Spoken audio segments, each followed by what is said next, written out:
Hello again, everybody. This is Comic Book Hangover. It's Thursday, which means another weekly haul video. So thank you once again for joining me as I talk about the books I got last week and kind of show off the books that I got this week.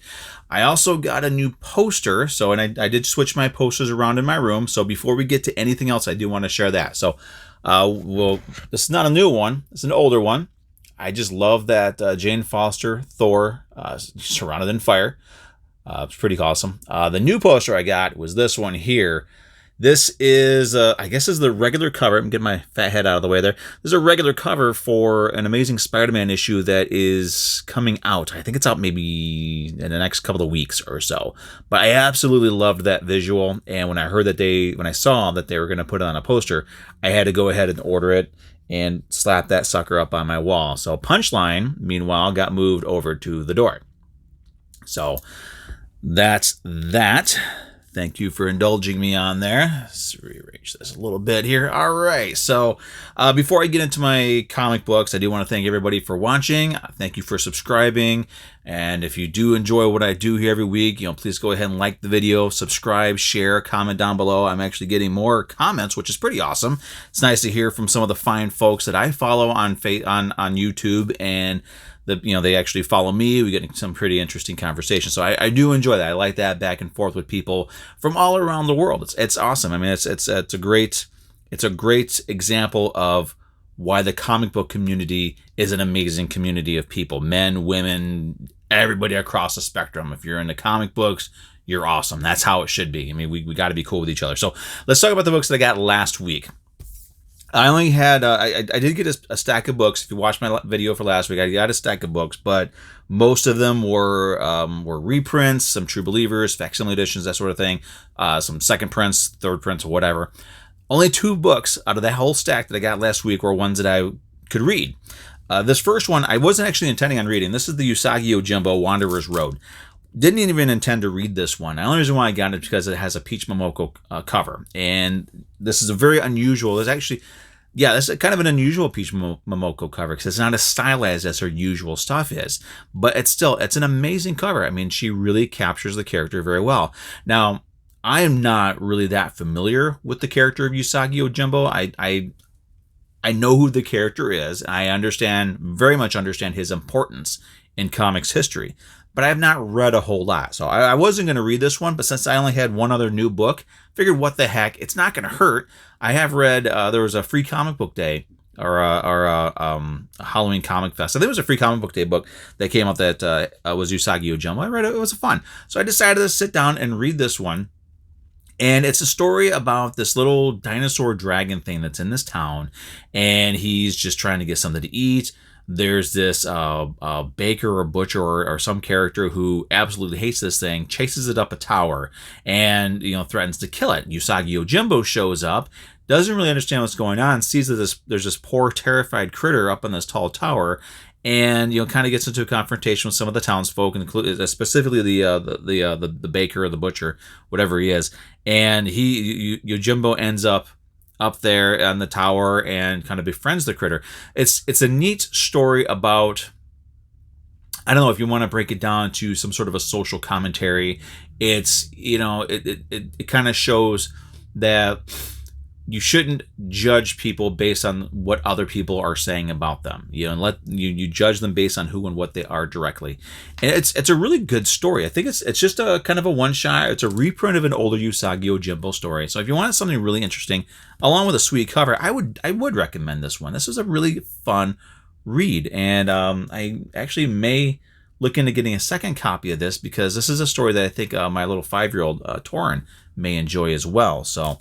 Good stuff. The other one that I got last week on the far end of the spectrum is I Walk with Monsters. This is from Vault. This is from Vault. I Walk with Monsters #1. This is not an uplifting, lighthearted, family-friendly story. There's some subtext here that is not... it's not a happy story. It's this girl here and her brother when they were kids. They lived with they say he's their dad. I'm not sure. I hope it's not their dad. But through a series of events, they go to a carnival, and the father sells the boy, they're maybe 10, 12 years old at the time, to a politician who the sister only knows as the important man. So that's what she refers to him as. And the main point of the story, your main storyline here, is she is looking for the important man. She wants her brother back. Along the way, she hunts down people who hurt the innocent, who kill and rape women, or harm children, that sort of thing. She has a partner who turns into a monster, and she uses herself as bait, lures the psycho, the sicko, and then lets her partner turn into the monster and just destroy the person. So it's a really dark story. It's in a lot of ways, it's actually kind of darker than Something is Killing the Children. But I would say if you are a fan of Something is Killing the Children, this is definitely a book that you should look into. I'm not sure if it's a miniseries or an ongoing, but just this first issue alone, I am looking forward to the next one. I forgot to do it when I was down there today, but I'm going to let my local comic shop know that this was actually a really good read. I'm going to get on Comics Hub and add that to my pull list. So even though there were only 2 books that I could read last week, there were 2 very solid reads. Far ends of the spectrum, but really solid reads, and I do recommend them both. So let's take a look at the books that I picked up this week.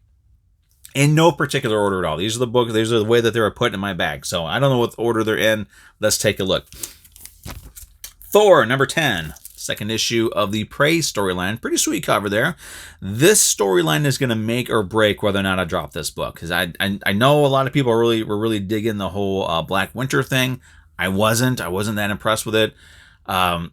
There were parts of it that I did like. I like specifically Beta Ray Bill. I always like seeing him in a comic book, but it's Donny Cates did an amazing job on Guardians of the Galaxy.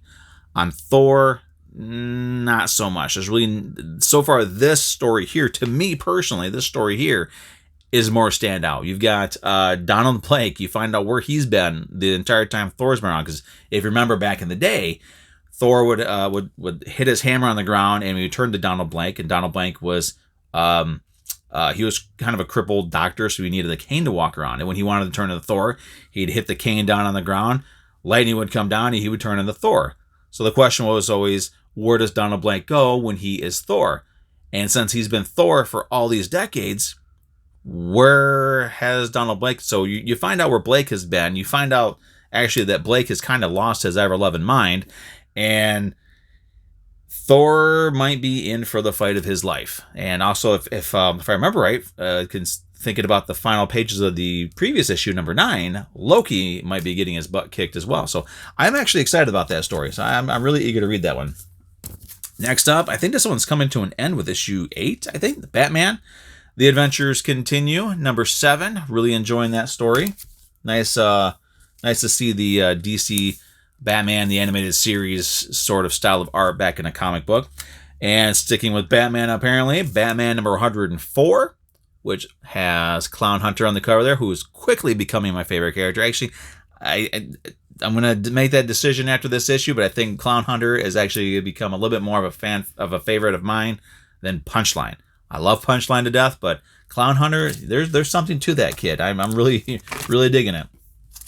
And from AWA, not exactly sure what AWA stands for. To me, it's American Wrestling Alliance. The logo even kind of looks like that. But this is Erratic. First issue, I grabbed this cover for it. I think this is a 5-issue miniseries. It's about a kid who gets superpowers, but only has them for 10 minutes at a time. So I don't know if it's 10 minutes a day, 10 minutes a week, 10 minutes every few hours, but I like the cover. I've been hearing a lot about it. Comics with Bueller was talking about it, and some other people were talking about it, so I figured, what the heck, why not? I want to check this out. And this is issue 6 of 7, Deceased, Dead Planet number 6. I always get the Mattia covers because they're awesome. I've been able to get all of them. It's great. Another book that I've been hearing a lot about, so I figured, what the heck, this is the last copy that my LCS had. This is Knock 'em Dead number 1, regular cover. I love that cover. Not really entirely sure what this is about, but there's been enough hype about it, and the cover is pretty cool. I want to check it out. So, what the heck? Why not? Plus, like I said, it was the last issue, the last copy that my LCS had. And for the squishy, gross, moist cover of the week, Fantastic Four Road Trip. This is a one-shot, something to do with the Fantastic Four. Their powers go kind of haywire. I'm not sure exactly what's going on. I flipped through it. The art in it is pretty interesting. I do enjoy it. So I figured, what the heck? I like this cover, so I grabbed it. And finally, and also speaking of liking the cover, this one is flavor of the week. King in Black, #1. I grabbed it because of the Peach Momoko cover. This is, out of all the covers, this is the only one that I liked. This is the only one, to me, that kind of makes this Null character seem like an intimidating, scary, freaky character that you don't want to mess with. So, and I'm really becoming a big fan of Peach Momoko. I'm probably going to read this one. I'm not for certain that I'm going to, because I'm not, like I said, I'm not too big on the whole King in Black thing. I'm really couldn't care less about Null. I'm one of the few I know. I'm tired of the character. He's been mentioned and teased for over a year now, it seems like, and I'm over it. I'm tired of it. But I wanted this cover. I grabbed it, so I may read it. And hey, you know what? If I end up enjoying the story and it really pulls me in, I'll be happy for that. I always like it when there's a book that I have no interest in, pulls me in, and I can hit the ground running. And if there's anything that I'm curious about, I know I can talk to some of my friends on Facebook and Twitter and Instagram and YouTube and get caught up on what I need to know. There's also a Marvel Tales Null reprint one-shot that kind of reprinted a few important issues. So if this is interesting to me and I want to get some fill-in, I have resources. So it's pretty awesome. All right, so that's it. That's what I got this week. And along with my sweet new poster, I got my Zed print up there as well. That's it. So, hey, thanks again for watching, everybody. If you like what I do here, again, go ahead and like, follow, subscribe, or whatever. Share the video, comment down below. Let's talk some comics. It's always fun. There's also some great fellow YouTubers that if you go through my comments, which I don't get a whole lot of them, I know, but the comments that I do get, just about every one of those folks down there that make comments on my video, they have their own YouTube channels. And this is what I always like to do. Anytime I see a comment that I like in somebody else's video or a comment on my video and I don't know who they are, I will click on that and check out their channel, check out their videos. I always recommend doing that. It's always nice to kind of meet new people that way. So it's awesome. But yeah, thanks for watching. This is it. I got nothing more. So we're going to wrap this up. Thanks for watching. Again, like, subscribe, comment down below, share the video, and I will see you guys next week. Have a great, safe, and amazing weekend. And yeah, see you next week with another round of comic books.